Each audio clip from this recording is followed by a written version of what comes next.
गांव के अंतिम किनारे पर मिट्टी की छोटी झोंपड़ी में रहने वाला लड़का राजू बचपन से गरीबी की कठिनाइयों में पल रहा था। माता पिता खेत में मजदूरी करते थे और अक्सर ये मजदूरी भी पूरा खर्चा चलाने में नाकाफी रहती थी। पढ़ने के साधन न होने के बावजूद राजू के मन में एक ही आग थी। वह एक दिन डॉक्टर बनेगा और अपने गांव वालों की सेवा करेगा।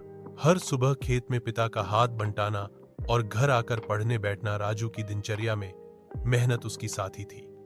गांव का स्कूल दूर था, लेकिन पढ़ने का उसका जोश उसे थकने नहीं देता था। साथ ही गांव की छोटी सी लाइब्रेरी से किताबें ले आकर रात तक पढ़ना उसकी आदत बन चुकी थी।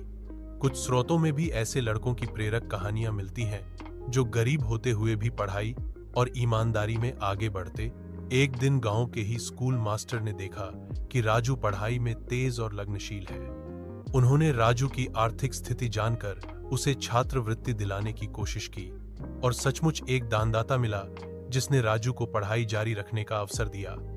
यह मोड़ राजू के जीवन का पहला बड़ा बदलाव साबित हुआ।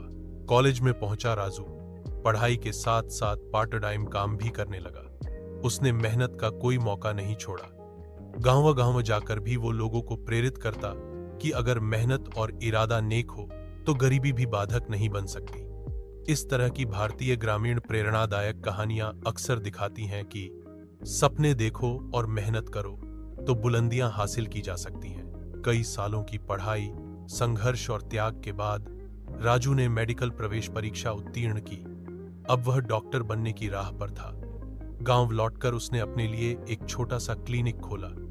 इलाज के खर्च कम रखे ताकि गरीब मरीज भी आसानी से इलाज करा सके। साथ ही स्वास्थ्य शिविर और स्वच्छता कार्यक्रम चलाने लगा, जैसे कि माइक्रो लेवल पर गांव का स्वास्थ्य सुधार हो सके।